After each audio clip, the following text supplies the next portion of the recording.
Hello, in this video we'll show you how to replace the coolant and bleed the cooling system on Ford Fiesta MK6. The procedure is very similar for all the different engines that this car is equipped with.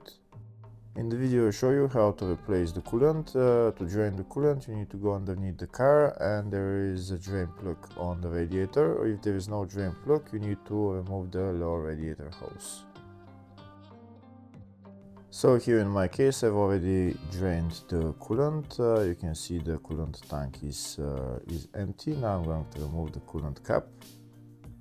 Before I start adding coolant, first I'm going to go inside the car and I'm going to turn the ignition on, and then I'm going to set my heater to maximum temperature and the blower motor to the lowest setting. This way the heater valve will open and coolant will be able to flow inside the heater core. Now I'm going to turn the ignition off and I'm going to go outside the car and start adding coolant. This car is using pink coolant. I'm going to start adding coolant until the coolant reaches maximum level on the coolant tank.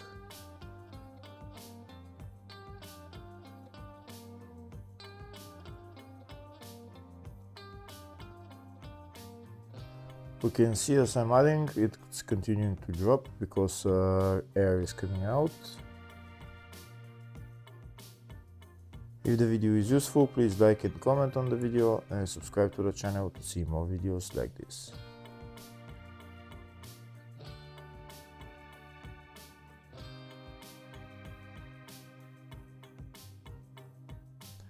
We can see there is still air coming out and the coolant level is continuing to drop.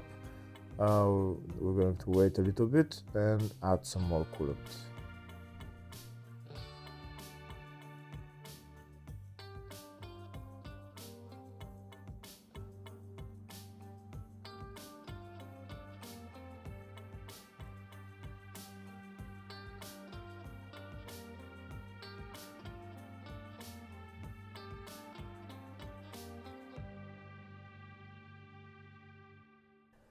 Here we can see there's still air bubbles coming out and the coolant level is still dropping, so we're going to wait a little bit more and add some more coolant afterwards.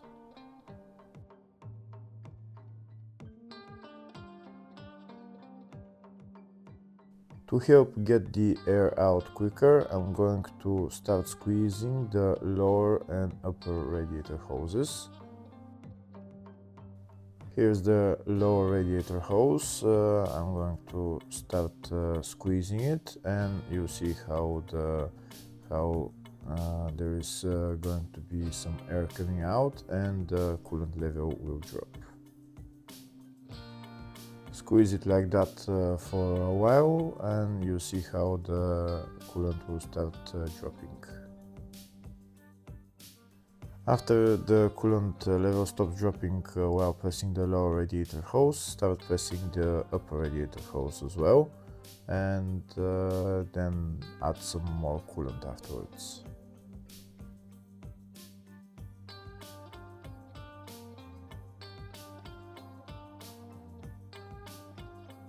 Now we're going to add some more coolant, make it to the maximum level.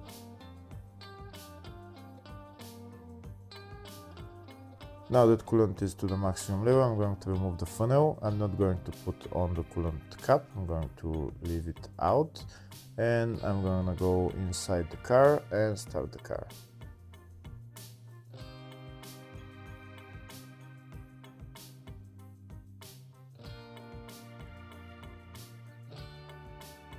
That's the car started. Now I'm going to let it run until it goes to normal operating temperature, around 90 degrees Celsius, and I'm going to leave my heater on maximum temperature and at the lowest setting. I'm going to let the car run and I'm going to go outside the car and check the coolant level.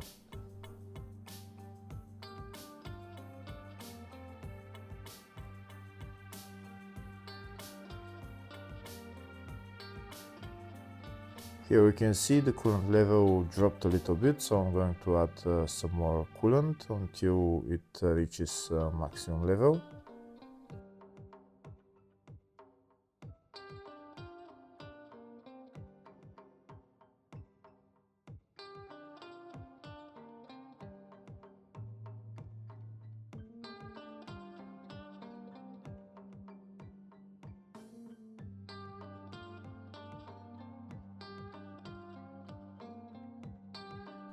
The coolant is at maximum level now, so now I'm going to let the car run until it reaches normal operating temperature.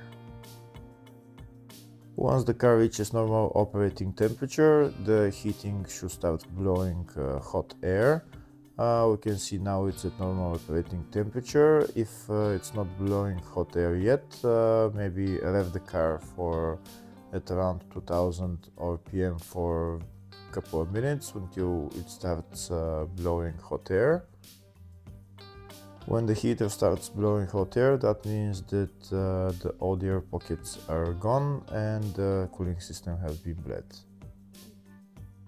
We continue to press the accelerator pedal, keeping it at around 2500 RPM, and wait for the heater to start blowing hot air.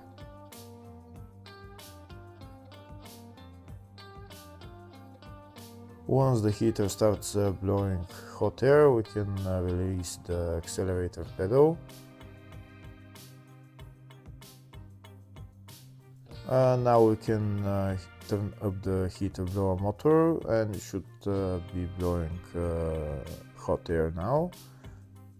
So once the hot air starts coming out, that means no air pockets in the cooling system, and the cooling system has been bled. Now we can turn off the car and go outside the car.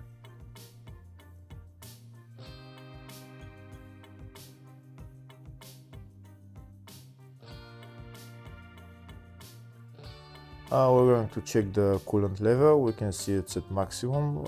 If it's not at maximum, you can add some more and then put the coolant cap on and tighten it. Very important, when the car gets cold, check the coolant level again, and if it needs to be added more, just add some more. Next, I'll show you the whole procedure in the service manual of the bleeding procedure for this car. Hopefully the video was helpful. Please like and comment on the video and subscribe to the channel. Thank you.